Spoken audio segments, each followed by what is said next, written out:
말씀 함께 보도록 하겠습니다. 이 시간 하나님께서 우리에게 주신 말씀 구약성경 여호수아 2장 15절에서 21절까지의 말씀입니다.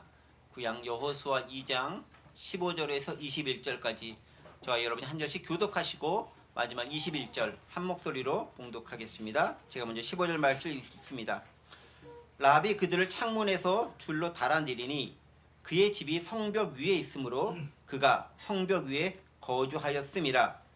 라합이 그들에게 이르되 두렵건대 뒤쫓는 사람들이 너희와 마주칠까 하노니 너희는 산으로 가서 거기서 사흘 동안 숨어 있다가 뒤쫓는 자들이 돌아간 후에 너희의 길을 가르치니라. 그 사람들이 그에게 이르되 네가 우리에게 서약하게 한 이 맹세에 대하여 우리가 허물이 없게 하리니 우리가 이 땅에 들어올 때에 우리를 따라 내린 창문에 이 붉은 줄을 메고 내 부모와 형제와 내 아버지의 가족을 다 내 집에 모으라. 누구든지 내 집 문을 나가서 거리로 가면 그의 피가 그의 머리로 돌아갈 것이요 우리는 허물이 없으리라. 그러나 누구든지 너와 함께 집에 있는 자에게 손을 대면 그의 피는 우리의 머리로 돌아오려니와 내가 우리의 이 일을 누사하면 내가 우리에게 서약하게 한 맹세에 대하여 우리에게 허물이 없으리라 하니. 함께 봉독합니다. 라합이 이르되 너희의 말대로 할 것이라 하고 그들을 보내어 가게 하고 붉은 줄을 창문에 매니라. 아멘. 아멘. 계속 여호수아에는 말씀을 가지고 함께 은혜를 나누고 있습니다. 지난 시간까지 우리는 라합과 정탐꾼들의 대화 그리고 숨겨주는 장면까지 함께 살펴봤습니다. 오늘은 그 이후의 장면들 나오는데요. 우리 지난 내용들을 함께 좀 잠깐 생각해 보도록 하겠습니다. 이런 얘기를 했었죠. 하나님께서 이스라엘보다 먼저 가서 여리고성을 준비시켜 놓는다라는 장면들을 우리 함께 살펴보았습니다. 기억하시죠?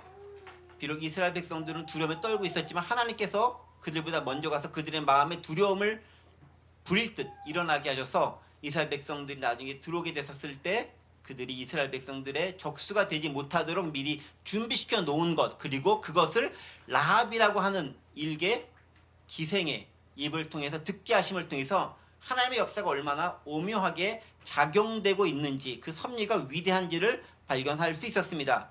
하나님의 섭리는 당시에는 모르지만 지나놓고 보면 이렇게 하셨구나라는 것을 순간순간 발견할 수 있는데, 그 발견하는 게 은혜라고 우리는 고백하는 그 순간이 아닌가 싶습니다. 또 정탐꾼을 숨기는 라합의 모습도 살펴보았습니다. 라합은 정탐꾼이 왔을 때 어떻게 해야 될지 아주 순간적인 기지를 발휘해서 잘 일을 대처했습니다. 그런데 그게 순간적인 기지일까요? 평상시에 그가 어찌하면 좋을 것인지에 대한 것들을 미리 생각하고 또 상황에 대한 판단을 미리 가지고 있고 준비하고 대비하였기에 결정적인 순간에, 그 판단의 순간에 제대로 된 판단을 내릴 수 있었던 것, 우리는 또한 기억할 수 있습니다. 우리 삶도 그럴 필요가 있다라는 것이죠. 평상시 우리 삶이 어떠한가가 우리가 얼마나 지혜로운 삶을 살아갈 수 있는 것인가에 대한 잣대로 작용된다는 점 기억할 필요가 있다는 것이죠. 그래서 우리는 뭔가를 하나를 행할 때 하나님의 뜻 가운데 이것이 되어지는 것인지 하나님이 원하시는 것인지를 생각하면서 행할 필요가 있다는 것 기억할 필요가 있습니다.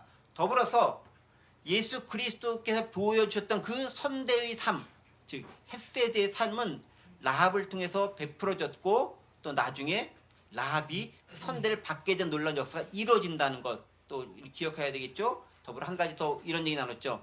맹세는 반드시 지켜져야 한다라는 점, 특별히 그것이 하나님 앞에서 한 맹세라면 어떠한 상황이든지 지키는 것이 필요하다라는 것들을 우리는 반드시 기억해야 된다라고 함께 지난 시간에 생각했습니다.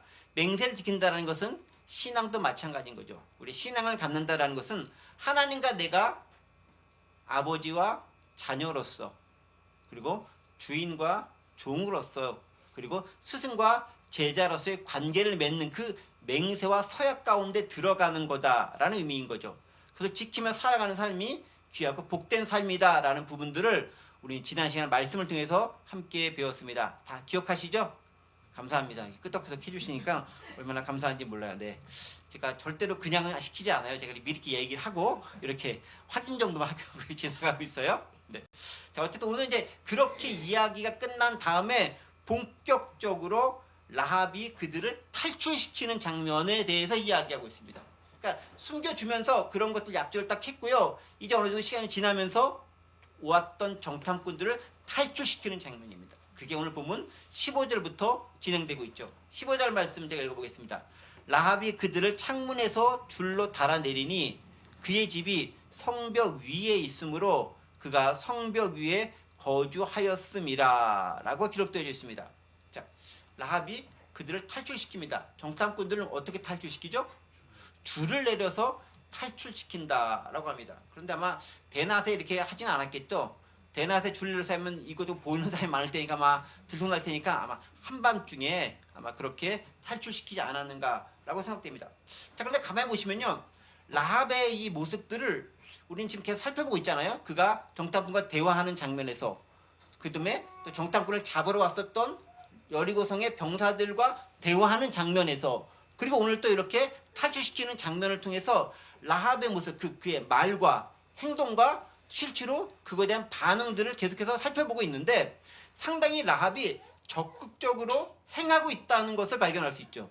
단지 그냥 정탐꾼이 딱 들어왔을 때 그냥 저쪽으로 가라고만 하고 또 정탐꾼을 찾는 사람이 왔을 때는 또 못 봤습니다라고 이렇게 그 정도까지만 해도 큰 문제 없을 듯 싶은데 되게 자세하게 그리고 적극적으로 가담해서 정탐꾼들을 숨겨주는 것뿐만이 아니에요. 어떻게 해야 될지도 얘기해주고, 그뿐만 아니죠. 어떻게 탈출해야 되는지까지도 자세하게 일러주고 실질적으로 그가 탈출할 시간까지도 벌어주는 그런 장면들을 발견할 수 있어요. 그러니까 라합은요 되게 적극적인 여성인 거예요. 그냥 소극적으로 내 한 몸만 살겠다라는 심령을 가지고 그렇게 행동한 여성이 아니었어요. 라합은 되게 적극적으로 정탐꾼들 대했고, 적극적으로 정탐꾼을 잡으러 오는 그 병사들을 대했고, 적극적으로 자신의 요구사항이 무엇인지도 아주 구체적으로 이야기하는 그런 당찬 여성이었다라는 거죠. 그러고 보면 성경에 히브리서의 믿음의 여인으로 기록됐다는 것 자체가 보통 여인이 아니었기 때문에 기록된 것이 아닌가 싶은 생각이 들기도 합니다. 그런데 그분들의 출신들은 대부분 다 별 볼 일 없는 직업이라던가 그런 출신들이 많았다는 것 또한 우리에게 반전으로 다가온다라는 것이죠. 때문에 우리가 예수 그리스도를 믿는 데 있어서 내 출신이 어떤지, 내 삶의 정황이 어떤 것인지, 내가 어떤 형편에 있었던 것, 그것은 별로 중요하지 않아요. 그 상황 가운데서 어떻게 하나님의 뜻에 부합된 행동과 삶을 하는가, 그것이 얼마나 내가 평상시에 기독교인의 정체성을 가지고 말씀에 따라 삶을 살아가는가에 따라서 준비된 자가 되었을 때 그가 출신이 좋건 나쁘건 배우건 안 배우건 뭐 건강하든 아니든 이거와 관계없이 하나님의 뜻에 합당한 삶을 살아갈 수 있다라는 거죠. 그렇게 준비된 자가 될 수 있는 것이 우리한테 필요하다라는 것입니다. 자, 그런데 오늘 본문 15절 보면요 조금 재미있는 부분들이 있어요. 자, 보세요. 라합이 그들을 창문에서 줄로 달아내리니 그의 집이 성벽 위에 있으므로 그가 성벽 위에 거주하였음이라 라고 되어 있습니다. 이 말씀 보면은 라합의 집은 어디 있다고요? 성벽 위에 있는 것처럼 되어져 있죠. 근데 영어로 보면 약간 좀 표현이 달라요. 뭐라고 되어 있습니까? For the house she lived in was part of the city wall. 도시벽 사이에 있는 거죠. 실제로 이제 이 구절의 원어 의미를 살펴보면요, 제가 이제 그림을 가져오지 못했는데 여리고성의 성벽이 이중 성벽인 거예요. 그만큼 견고하게 지어진 성벽인 거예요. 그리고 이중 성벽인데 그 성벽과 성벽 사이에 한 4m 정도쯤 되는 공간이 있습니다. 그러니까 라합의 집은 어디 있었냐면요, 그 성벽과 성벽 사이 있는 공간쯤에 지어져 있는 거예요. 그러니까 이 라합의 집이 거기 있었다는 건 뭐냐면은, 여러분 거기가 매우 안전한 곳이에요, 불안전한 곳이에요? 별로 좋은 곳 아니잖아요. 그러니까 이중 성벽 안쪽에 어딘가에 있어야 좋은 곳인데, 그건 뭐냐면은 성벽과 성벽 사이에 있는, 물론 성벽 안에서도 물론 이제 문이 있어서 들어갈 수 있겠지만 그쪽만 지나가면 성벽 밖이 보일 수 있는 그런 곳이다라는 거죠. 실제로 이제 원어적인 의미를 따지면은 성벽과 성벽 사이에 있는 그곳에 라합의 집이 있었다라고 되어져 있고요. 그렇기 때문에 라합이 그 창문을 통해서 성벽 밖으로 정탐꾼들을 내보낼 수 있는 그 위치가 되는 거예요. 단지 성벽 위에 있어 이렇게 하는 것이 아니라 그 집이 이제 성벽이 어느 정도 좀 지상에 좀 띄어져 있는 상태 가운데서 이렇게 적당히 있었겠죠. 이렇게 갈 수 있는 곳 가운데서. 그렇기 때문에 그들을 내려보낼 수 있는 지리적 또 이렇게 위치적 그런 사정이 있었다라는 것들도 우리는 알 필요가 있죠. 자, 이것은 또 뭘 의미하면요. 그만큼 여리고성이 되게 튼튼하게 지어진 아주 방비가 잘 되어져 있는 성이었다라는 것을 의미합니다. 단지 그냥 벽돌 같은 거 하나로 쭉 세워져 있는 그런 종류의 성이 아니라 또 우리 그 중세시대 영화라던가 또 만리장성 같은 거 보면 어느 정도 이렇게 성벽과 성벽 사이에 말이 막 다니기도 하는데 그 정도 다니는 그런 길들도 있잖아요. 그러니까 성벽이라는 것이 단순하게 하나의 장애물로서만 작용한 것이 아니라 절대로 무너뜨릴 수 없을 만큼 튼튼한 구조로 지어져 있었고 여리고성은 그 중에서도 더 특별했다라는 거죠. 그런데 그런 여리고성이 어떻게 무너지죠? 무기로 무너지는 것도 아니고 하나님의 놀라우신 역사 가운데서 함성과 나팔 소리 가운데 찬양 가운데 무너지게 된다는 거죠. 그러니까 우리가 봤을 때 이런 것이에요. 세상에 우리의 힘으로는 어찌할 수 없는 많은 정말 견고한 성들이 많이 있습니다. 또 우리의 힘으로는 안 되는 거죠. 근데 누구의 힘으로 되느냐? 그게 하나님을 믿는 믿음 안에서 가능하다라는 거죠. 그 모든 것을 이기고 이끌어낼 수 있는 승리를 이끌어낼 수 있는 것이 믿음의 힘이다. 바로 그 모습을 우린 또한 라합의 이 장면을 통해서 여리고성을 통해서도 발견할 수 있다는 거죠. 아직 성은 무너지지 않았지만 그 성의 모습이 그런 성이었다라는 거예요. 자, 어쨌든 그런 성벽 가운데 그 벽 가운데 있었던 집이었기 때문에 그 한쪽 창문을 통해서 내어낼 수 있는 그런 공간과 여유가 환경이 생겼다라는 것입니다. 자, 그런 가운데서 이제 계속 이어집니다. 16절이죠. 라합이 그들에게 이르되 두렵건대 뒤쫓는 사람들이 너희와 마주칠까 하노니 너희는 산으로 가서 거기서 사흘 동안 숨어 있다가 뒤쫓는 자들이 돌아간 후에 너희의 길을 갈지니라. 아주 친절하게 얘기해줘. 너는 어디로 가라? 산으로 도망가라 라고 딱 얘기해줘. 마주칠지 혹시 마주칠지도 모르니까. 그리고 거기서 사흘 동안 숨어 있다가 다 돌아간 후에 너희 길을 갈지니라 라고 하면서 아주 구체적으로 차근차근 어찌해야 될 것까지도 다 이야기해 줍니다. 얼마나 지혜로운 여인이에요. 마치 미리 이 모든 사건을 다 알고 준비해 놓고 어떤 사건이 딱 발생하자 그 매뉴얼대로 탁탁 행하는 것처럼 그렇게 지금 이 여인은 행하고 있는 거예요. 근데 이 여인이 뭐 알고 행했습니까? 모름에도 불구하고 그 상황에 처했을 때 그렇게 행할 수 있고 그렇게 말할 수 있는 지혜가 들어왔다라는 거죠. 평상시 이 여인이 얼마나 준비된 여인이었던가라는 점들을 우리는 이런 모습들을 통해 유추해서 발견할 수 있습니다. 신앙의 경우도 마찬가지예요. 어느 순간 갑자기 결정 내리고 믿음의 행동하는 거 그거 아니에요. 내가 평상시에 믿음이 준비되어 있지 않으면 어느 순간 갑자기 칼 들고 총 들고 딱 위급한 상황에 처했을 때 우리는 신앙을 버릴 수도 있는 선택을 할 수도 있는 거예요. 평상시 내가 어찌해야 될 것인가에 대한 걸 충분히 준비하고 있지 않으면 급박한 상황과 절체절명의 상황에서 하나님이 원하시지 않은 선택을 할 수 있는 가능성도 항상 열려져 있다라는 거죠. 그래서 항상 생각하는 사람이 돼야 되는 거예요. 생각한다는 것은 준비하는 사람이 된다라는 거죠. 예전에 한참 얘기한 것처럼 한나 아렌트처럼 좀 생각 좀 하며 살아라. 생각 안 하니까 악을 행하면서 그게 악인지 모르고 행하지 않느냐라는 그 핀잔의 소리가 우리에게도 해당될 수 있다라는 것 함께 기억해 봐야 됩니다. 자, 어쨌든 특별히 사흘 동안 있다 가라라 위에죠. 여기서 이제 상징적인 언어가 들어가죠. 3일이라는 사흘이라고는 예수 그리스도를 우리가 생각해 볼 수 있는, 물론 이 말씀 쓰일 당시에는 예수 그리스도를 염두에 두게 전혀 아니었겠죠. 그럼에도 불구하고 우리는 예수 그리스도를 생각할 수 있는, 유추해낼 수 있는 3일이라고 하는 단어를 발견하게 됩니다. 점점 예수 그리스도를 통해 예수 그리스도를 향해 가까워져 가고 있는 것들을 오늘 본문을 통해서 발견할 수 있습니다. 자, 그리고 산으로 도망가라. 산이라는 것이 그냥 지형상의 산일 수도 있지만 또 산이 상징하는 바가 있죠. 시온산과 같은 나의 도움이 어디서 올꼬? 나의 도움이 여호와에게서다. 성전산을 바라보면서 시편 기자가 읊었던 그 노래의 가사처럼 하나님이 거하시고 하나님의 임재가 있는 바로 그곳이 우리가 도움을 받아야 할 곳이고 그것이 바로 산이었다라는 것. 예수님께서도 종종 한적한 산에 가셔서 기도하셨던 장면 기억하시죠? 그 산은 주님께서 거하시는 그 임재의 장소이면서 피난처의 장소도 된다는 것, 우리는 더불어 말씀과 더불어 기억할 필요가 있다는 것이죠. 자, 그렇게 정확하게 이제 어디를 피해야 될지 어떻게 될지가 다 일러줬습니다.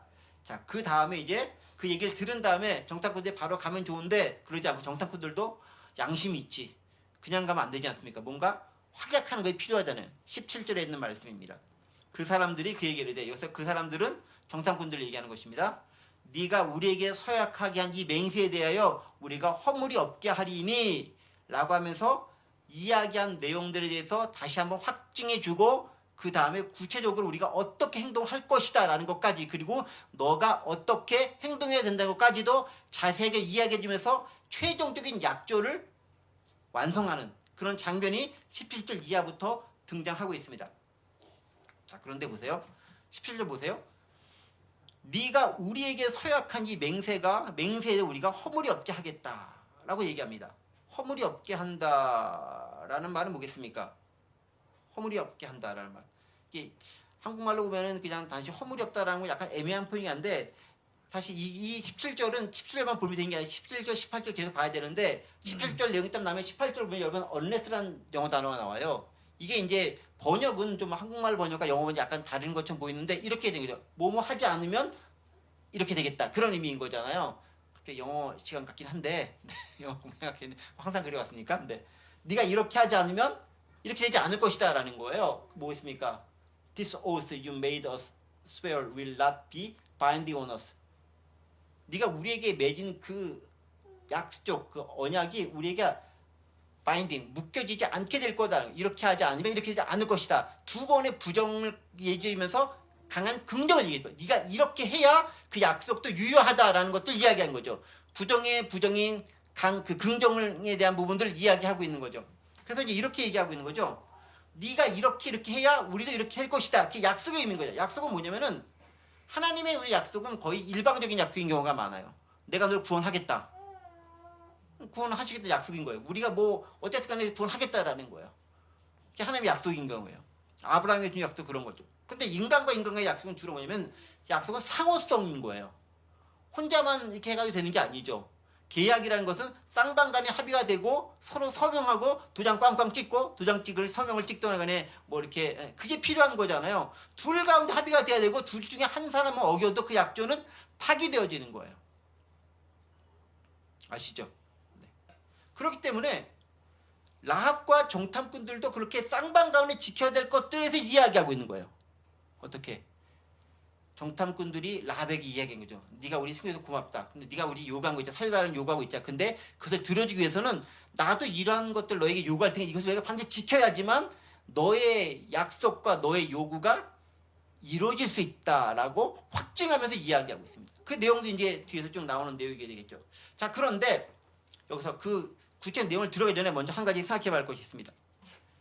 정탐꾼들이 라합과 약속한 내용들을 확증하는 것은 단지 정탐꾼과 라합 간의 개인 간의 약속의 차원을 넘어선다는 것을 우리는 이해할 필요가 있습니다. 왜냐? 구원에 대한 문제는 일단 개인적인 문제가 같긴 합니다. 그러나 라합이 정탐꾼들에게 내가 당신들을 살려주고 숨겨줄 테니까 당신들도 나와 내 가족을 구원해달라고 약속하면서 그 약속을 누구의 이름을 걸고 그 약속을 진행시켰습니까? 14절에 있는 말씀이죠. 오늘 본문 바로 위쪽에 있는 말씀이죠. 여호수아 2장 14절에 있는 말씀입니다. 이렇게 기록되어 있죠. 그 사람들이 그에게 이르되, 여기서 그 사람들은 정탐이고 그는 라합입니다. 그녀가 아니라 그라고 썼다고 해서 이게 뭐 남녀 헷갈리면 안 됩니다. 네가 우리의 일을 누설하지 아니하면 우리의 목숨으로 너를 대신할 것이요 여호와께서 우리에게 이 땅을 주실 때는 인자하고 진실하게 너를 대우하리라 라고 하면서 그 약속 가운데 누가 있다고? 하나님이 계신다라는 것을 언급하고 있다라는 거죠. 그러니까 정탐꾼과 라합의 약속은 단지 개인들 간의 약속이 아니라 하나님께서 그 가운데 역사하신 것 가운데 이루어지는 약속이었다라는 거예요. 그러니까 그 약속은 반드시 지킬 수밖에 없고 지켜야만 하는 약속이 되는 거예요. 그것을 알기 때문에 정탐꾼들도 한 번 더 확인하면서 이야기하는 거예요. 너와 우리의 약속은 단지 우리와 너의 개인적인 측면으로서 약속이 아니라 하나님께서 그 가운데 보증이 되시고 하나님께서 이 땅을 우리에게 차지하게 하실 때 우리가 반드시 지켜야 할 것으로서의 약속이다라는 것을 한 번 더 확증해서 이야기해주고 있다라는 거예요. 그래서 우리는요, 하나님의 이름으로 함부로 약속하는 것은 가급적 안 해야 돼요. 예수님은 아예 약속 자체를 하지 말라고 했습니다. 우리 지난 시간에 한번 생각해 봤잖아요. 그리고 혹 약속했으면은 지켜야 되는 거예요. 그래서 이제 우리 그런 경우 많이 보잖아요. 어렸을 때 나실인 소원 같은 거 본인은 별로 원하지 않았는데 부모님이 해가지고 이렇게 들으셨는 케이스라던가, 난 어렸을 때 이렇게 나도 모르는 사이에 기도의 시간에 주여 하겠습니다 해가지고 뭔지도 모르고 고백했다가 막판에 끌려와가지고 이렇게 귀한 사역자가 되는, 네. 네, 좋은 일인 거잖아요. 네.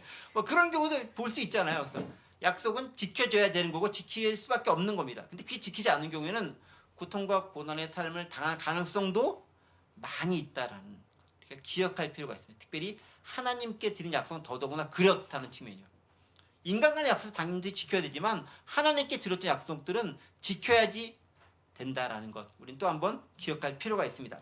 자, 그러면 구체적으로 어떠한 내용들을 가지고 정탐꾼과 라합이 약조를 맺었는가라는 부분들이 18절 이하에서 기록되어져 있습니다. 보겠습니다. 우리가 이 땅에 들어올 때에, 그래서 우리 이제 정탐꾼들이죠.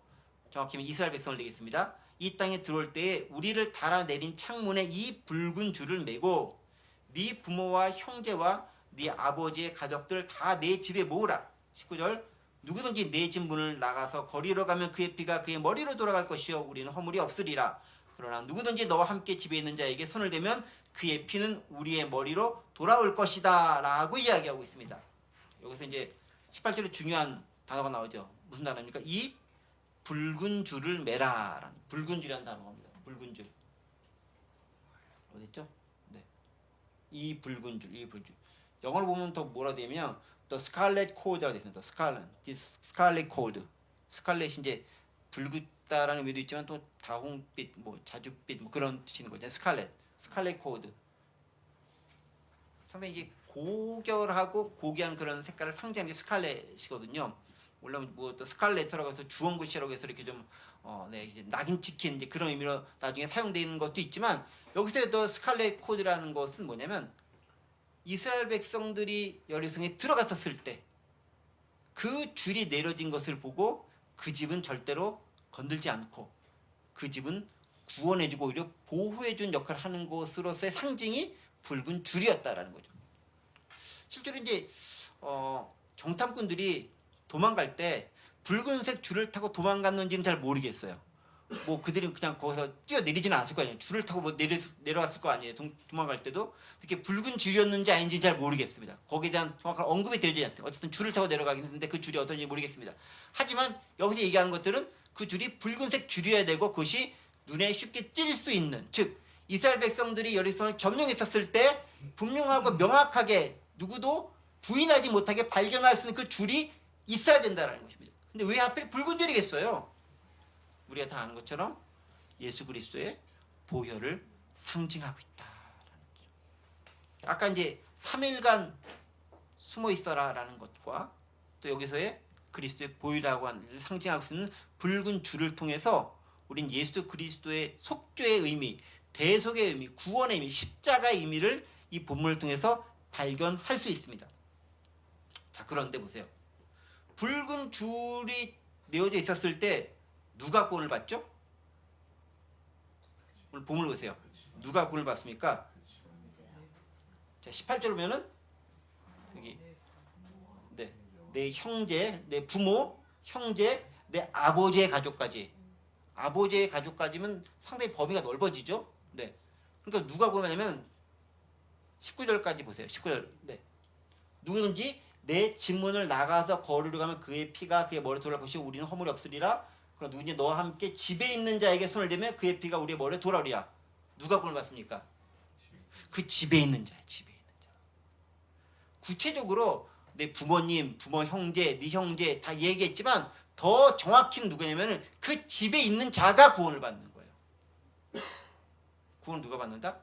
그 집에 있는 자가 구원을 받는 거예요. 그 집은 오늘날 얘기하면 교회가 그 집이 되는 거예요. 즉 그리스도의 십자가를 품고 그리스도의 십자가가 발언되는 그곳, 그것이 구원의 장소가 된다라는 것입니다. 내가 예수를 믿는다라고 고백하고 있지만 교회에서 떠나가면, 그렇다고 물론 지교회를 꼭 다녀야 된다 그 얘기를 하는 것은 아니에요. 그런 측면이 아니라 하나님의 교회를 얘기하는 것입니다. 눈에 보이지 않는 것까지 포함한 그런 교회예요. 내가 아무리 믿는다고 고백하고 있지만 내가 교회에서 떠나 있으면 그에게 구원은 상관없는 것이 된다라는 거예요. 여러분, 그래서 우리가 팬데믹 사태를 거치면서 많은 사람들이 교회를 떠나고 그냥 다니던 교회만 안 다니면 좋은데 신앙까지 버린 사람들이 참 많이 있어요. 물론 이제 우리가 지교회를 꼭 다녀야 된다라는 것은 아니에요. 뭐 예전에 뭐 교회 다닐 수 없는 사람들은 홀로 믿음 가지고 우리 생활할 수 있는 것이고 그 여러 가지 방법도 있을 수 있습니다. 그러나 어떤 것이 됐든 하나님의 교회를 떠나면, 즉 그 집을 떠나면, 그 밖을 나가면 그가 어떤 형편가운데 있다 할지라도, 친족이라 할지라도 다 구원에서 멀어지는 존재가 된다라는 거예요. 그래서 하나님은요, 그 집을 구원하신 분이시라는 거예요. 너와 내 집이 구원을 받으리라. 여러분, 사도행전 제가 말씀 준비하지 않았죠. 사도행전 보시면요, 바울로 인해 복을 받은 사람들이 너와 그 집이 다 구원을 받았다라고 되어 있어요. 물론 집은 그 집안 전체의 가게를 의미하는 것일 수 있지만은 그 집안에 있는 들어가 있는 사람들이 구원을 받는다라는 거죠. 그래서 우리는요, 교회라고 하는 그 믿음의 공간, 이것은 물리적인 공간일 수도 있지만 또 눈에 보이지 않는 유무형의 공간일 수 있습니다. 그 공간에서 벗어나지 않아야 되는 거예요. 어떤 삶의 형편과 힘듦과 어려움과 환난과 핍박과 유혹이 온다 할지라도 길을 쓰고 그 집 안에 들어가 있어야 되는 거예요. 그래야 죽음의 사자가 왔었을 때 내가 건짐을 받을 수 있는 거예요. 여러분, 이건 여기만 나오는 게 출애굽기에도 마찬가지예요. 여러분, 출애굽기에서 이스라엘 백성들이 애굽을 탈출할 때 맨 마지막에 어떤 형벌이 었습니까? 흑암이 내리고 장자가 죽임을 당한 일이, 애굽의 모든 장자가 죽임을 당한 일이 발생했을 때 이스라엘 백성들은 다 살아남았습니다. 어떻게 살아남았습니까? 그 집 인방과 문설주에다가 피를 받은 집은 다 살아남은 거예요. 만약 그 집에 이방이 들어가 있다면 살아남는 거예요. 친족과 혈족이 중요한 게 아니라 그 집에 있는가가 중요하다는 거죠. 내 가문이 어떻다, 내가 얼마나 위대한 일 했다, 그거 하나도 안 중요해요. 뭐가 중요해요? 집에 들어가 있어야 되는 거예요. 집에. 집 밖에 나가면 안 돼요. 19절에 뭐라 했습니까? 누군지 내 집 문을 나서서 거리로 가면, 여기다 해야 거리로 가면 휘황찬란하고 밝고 우리를 유혹하기만, 거리로 가면 죽는 거예요. 그 피가 그의 머리로 들어갈 것이요, 죽는다라는 거죠. 우리에게는 허물이 없겠다라는 거죠. 나는 너희가 그 집에 있을 때 구원하겠다라는 거예요. 예수 그리스도의 구원도요, 그리스도에 있는 교회 안에 있을 때 구원이 있는 거예요. 그래서 교회 밖에 구원이 있다, 이게 다 거짓말인 거예요. 구원은 교회 안에서, 교회를 통해서, 그리스도를 안에서, 믿음 안에서 구원이 있는 거다. 그래서 나는 저기 예수님을 잘 알고 있고 또 신앙을 고백하고 있다고 하면서 교회와 상관없는 삶을 산다면 그가 진짜 구원받는 자인가에 대해서 우리는 생각해 볼 필요가 있다라는 거죠. 그래서 혹시 믿음 가운데 떠나 있는 사람도 있으면은 빨리 집으로 좀 끌고 오셔야 됩니다. 멱살이라도 잡고 끈으로 묶어서 질질 끌어서라도 집으로 데려와야 되는 거예요. 그래야 그에게 구원의 은혜가 임할 수 있다는 것입니다. 그리고 그 집으로부터, 그 집 창문으로부터 줄이 메어지는 거잖아요. 남의 집 창문이 아닌 거잖아요. 그 집에 반드시 들어가야 한다는 것, 우리는 반드시 기억할 필요가 있다는 것입니다. 그래서 집은 곧 교회고 구원은 곧 교회에 있다는 것, 그것을 우리는 기억할 필요가 있습니다. 자, 이제 마지막 말씀까지 넘어가겠습니다. 오늘 좀 빨리 끝내려고요. 자, 그렇게 진행된 다음에 20절의 말씀에 네가 이 일을 누설하면 네가 우리에게 서약하게 한 맹세에 대해서 우리에게 허물이 없으리라. 허물이 없다, 즉 책임이 없다라고 얘기하고 있죠. 네. 네가 이렇게 할 때만 우리에게 책임이 없다, 즉 약속의 상호성에서 다시 한번 강조를 하고 있습니다. 그리고 이제 21절로 이제 마무리되는 거죠. 라합이 이르되 너희의 말대로 할 것이다 라고 하고 그들을 보내어 가게 하고 붉은 줄을 창문에 매니라. 너희의 말대로 할 것이다. 이 고백이, 저는 그 고백이 생각이 났어요. 천사가 마리아에게 와서 네가 아들을 잉태할 것이니 예수를 하라. 마리아 고백하죠. 그대로 될지어다. 그 고백이 그대로 생각이 났습니다. 어쩜 그렇게 하나가 비슷한지 모르겠어요. 라합이나 룻이나 그리고 마리아나 비슷한 가운데 고백했던 장면들을 발견할 수 있습니다. 순종의 모습이, 그리고 주님께 모든 걸 맡기는 모습이 이 가운데, 우리 가운데 발견될 수 있다는 것이죠. 즉 복음을 들었을 때 그 복음에 아멘 그렇게 되겠습니다. 그렇게 되길 원합니다. 제가 그대로 따르겠습니다. 순종하겠습니다. 라고 고백하고 그렇게 받아들이고 행하는 그 사람에게 복음의 은혜, 구원의 은혜가 임한다는 것 우리는 기억할 필요가 있습니다. 그리고 그 사람에게 하나님은 핏값을 찾지 않으시는 거예요. 근데 거기서 떠난 사람에게는 핏값을 찾는 거죠. 자, 그 말은 뭐냐면 우리가 이런 것이 있는 거죠. 자, 보세요. 오늘 본문의 말씀 19절, 20절 보면은 정탐꾼과 라합이 지금 이야기하고 있는 장면들이잖아요. 그래서 정탐꾼들이 라합에게 뭐라고 얘기하면 네가 이렇게 하면 그 핏값을 우리가 물지 않는다. 이렇게 하면 우리가 핏값을 물게 된다라고 얘기하는 거잖아요. 그 말은 뭐겠습니까? 우리가 책임져야 할 사람이 있다라는 거예요. 정탐꾼이 책임져야 할 사람이 누구죠? 라합인 거예요. 정확히 얘기하면 라합의 집에 있는 사람들이 그들이 책임져야 할 사람이라는 거예요. 근데 가끔 보면 우리가 책임져야 할 사람도 있을 수 있어요. 하나님께서 핏값을 우리에게 물을지도 모르는 사람. 그 사람이 누군지 전 잘 모르겠지만 여러분 각자의 머릿속 가운데 떠오르시는 그분들이 있을 수 있습니다. 부담으로 다가오는 그분도 있을 수 있어요. 나중에 그 사람에 대해서 우리 주님께서 핏값에 대해서 혹 질문하실 수도 있어요. 아니면 말고가 아니라 우리 가운데 부담으로 작용되는 자체가 그들에 대한 책임을 우리에게 물으실 수도 있다는 것입니다. 그때 우리가 분명하고 명확하게 살기 위해서는 이렇게 해야 되는 거죠. 그에게 분명히 복음을 전해야 하는 거예요. 그가 그대로 행하든 안 행하든 책임은 그에게 있지만 그가 그렇게 행할 수 있도록 복음은 제시가 되어져야 되는 거예요. 그래야 내 머릿속에 떠오르는 그 사람에 대한 책임에서 나는 자유로울 수 있는 거예요. 그래서 정탐꾼들이 확증하면서 분명히 얘기하는 거예요. 언레스라고 하는 부정의 부정, 즉 강한 긍정을 통해서 이렇게 하지 않으면 니네도 구원받지 못해 라고 얘기하는 거죠. 우리 주변에서 떠오르는 그 사람이 누구인가? 그에게 복음을 전해야 된다라는 거죠. 그래야 나중에 그 핏값을 우리가 책임지지 않아야 된다라는 것입니다. 말씀을 정리해 보겠습니다. 우리를 구원하는 유일한 표적은 무엇일까요? 오늘 본문에서 붉은 줄로 되어져 있습니다.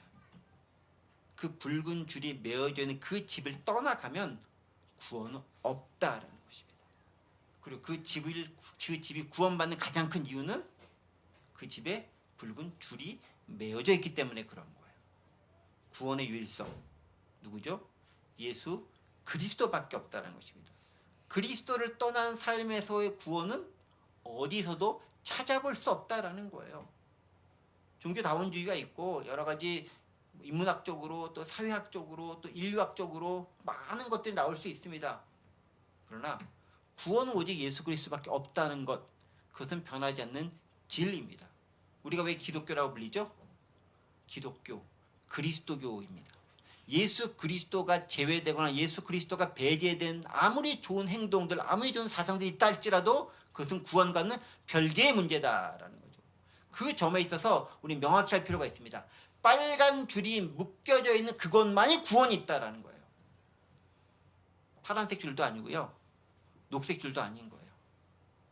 빨간 줄이 진짜 동아줄인 거고요. 나머지 줄은 다 썩은 동아줄이다라는 거죠. 어느 동아줄을 붙잡으셔야 되겠습니까? 우리 옛 이야기처럼 썩은 동아줄을 잡아야 되겠습니까? 진짜 우리의 삶을 사는 튼튼한 그 동아줄을 잡아야 되겠습니까? 예수 그리스도를 말미암는 그 믿음의 삶을 살아갈 수 있는 그 믿음을 말미암아 우리에게 그리고 우리의 맡겨진 사람들을 구원할 수 있는 저와 여러분들 되시기를 간절히 원합니다. 기도하겠습니다. 은혜와 사랑의 하나님 아버지 감사합니다. 오늘도 여호사의 말씀을 통해서 우리가 구원의 유일한 대신 예수 그리스도를 생각하고 믿음으로 고백하게 하심을 감사드립니다. 그 예수 그리스도로 인해 우리가 구원받을 수 있습니다. 그 예수 그리스도가 있는 교회를 통해서 믿음이 자라갈 수 있고 믿음의 궁극적 결과 구원에 이를 수 있음을 고백합니다. 그 안에서 떨어지지 않도록 도와주시고 우리 많은 사람들에게 그 복음을 전할 수 있는 놀란 은혜도 허락하여 주옵소서. 감사드리며 예수 그리스도 이름으로 기도하옵나이다. 아멘.